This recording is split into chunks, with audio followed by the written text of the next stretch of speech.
Hi, I'm Petra Nobel. I am a certified postpartum doula, and I'm also a certified infant and child sleep consultant. I work as a postpartum doula and as a sleep consultant. I have been a postpartum doula for most of my working life. First as a maternity care nurse in the Netherlands, and now here in Canada for the last 8 years, I believe, and a sleep consultant for the last 4 or 5 years. Yeah. And I'm also the instructor for the Dutch Infant and Child Sleep Consulting Program for the International Parenting and Health Institute. Could be, because it really often sleep challenges our habits, so it could be. But the one difference that you see is that formula fed babies takes longer to go through a digestive system than breast milk. So often what you see is that a breastfed baby is waking up more often than a formula fed baby at night. And in that case, you really have to look at how well is the baby being breastfed, like how efficient was the feeding. And with a formula fed baby, you often see, as I said, that they sleep longer stretches, and that's also why the older generation sometimes suggests, oh, you should give your baby a bottle of formula before nighttime because then they will sleep longer. Yes, your baby will probably sleep longer because it has the formula in the system that takes a lot longer to go through their digestive system. So a breastfed baby is hungry more often than a formula fed baby. So, and that can be a challenge when it comes to sleep, but doesn't have to be a challenge if you plan the nighttime feedings at certain times.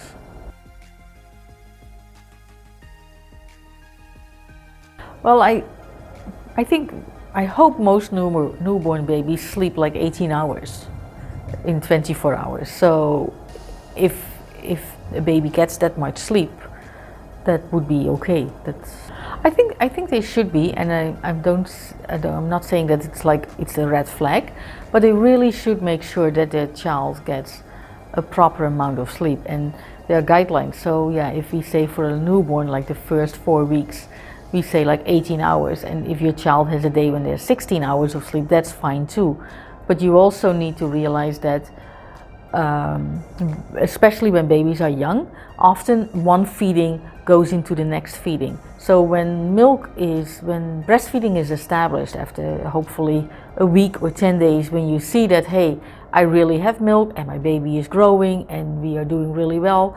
So if your baby at that point is having, let's say, a 1 o'clock feeding in the afternoon, and then you feed the baby for half an hour, and then you burp the baby, and then the baby poops, so it needs to change, and then it's like, okay, this was an explosion, so now the baby needs to have a total change. So by the time you're done, it's after 2 o'clock, and it's like, okay, this baby's not going to sleep, now he wants to eat again, so baby eats again. Of course, they poop one more time, and then they go to sleep after you have fed the baby again. So you actually fed the baby 3 times in 2 hours. So if your baby at that point goes to sleep for 4 hours, enjoy it. I think that's really good. So you know that your baby's growing, you know that your baby's getting the nutrition that it needs. So yeah, then you can be a little bit more relaxed with waking up every 2.5, 3 hours for a feeding. Yeah.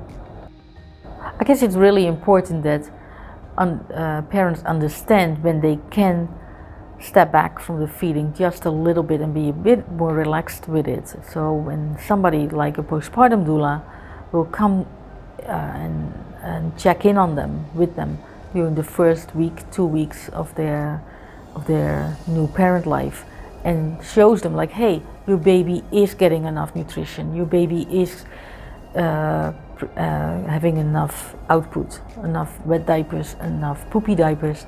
You now can relax and say, okay, I can let my baby sleep for 2, 3, 4 hours at this point of the day or at this point at night. I don't need to wake up my baby every 2.5, 3 hours anymore, so that my baby can get the sleep that it needs to develop and grow. Because your body, if you are breastfeeding, your body will understand and know that, okay, this is what this baby needs. It's really supply and demand. So when your baby wants the milk, it is there. When your baby is sleeping, your body will make the milk that it needs when it wakes up again. So it's important that they get that knowledge from somebody who has experience. One thing that I think is really important when new parents have young babies, newborn babies, if a baby sleeps while you are holding the baby, that is fine, because your baby is used to being with you, is being held, is being snug, it felt you, it could feel you, hear you, everything. So if that means that your baby sleeps well in a carrier or while they are in your arms, while you are holding your baby, that is totally fine, and that will only help the baby to feel secure and get the sleep that it wants, but also understands that, okay, I am comfortable, I am good.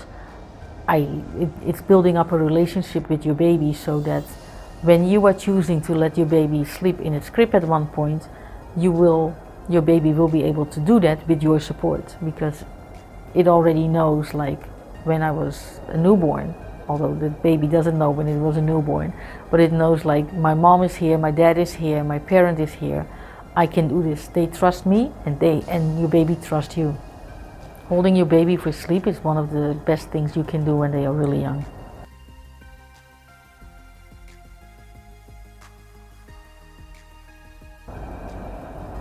We are talking about a newborn under 6 weeks, I assume. Yes. So I would say that this baby is really on the low end of getting the amount of sleep that it needs, and I would suggest to this parent to do whatever it takes to get this baby to sleep. So make sure that it gets the nutrition to be asleep, because a hungry baby will not sleep. So check that first, and then do whatever it takes for this baby to sleep. So get your baby to sleep in arms and hold your baby while it's sleeping. Sit on the couch, sit on the bed, have the remote control with you and your phone, and let your baby sleep as much as it can.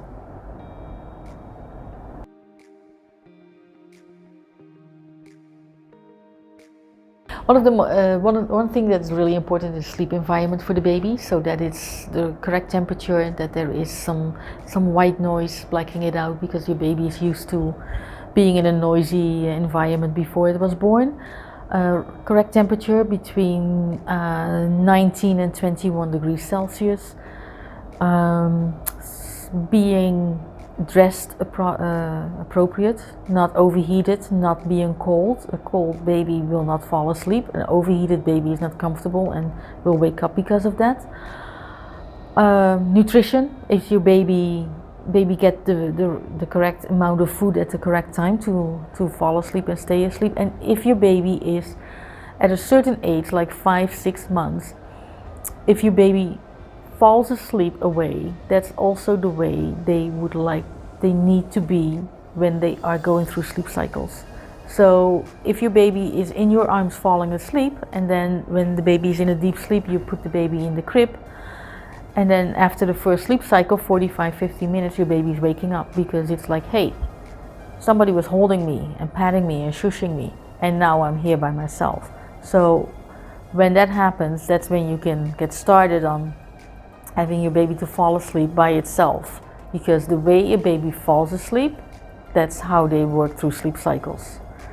So that's when you can start working on baby being a little bit more awake when they are falling asleep, if you're choosing for independent sleep. When a baby is not sleeping, you also want to look at how long are the wake windows. So if the wake window of a baby was too long, if they've been awake for too long, they have a hard time falling asleep and staying asleep. If the previous sleep of a baby was really short, it might have a hard time to fall asleep again. But also, if the previous sleep of a baby was really long, they might also have a really hard time falling asleep and staying asleep. So sleep is science. You need to look over 24 hours, and you need to distribute the sleep over 24 hours in the correct way, with the correct wake windows that they can handle for their age.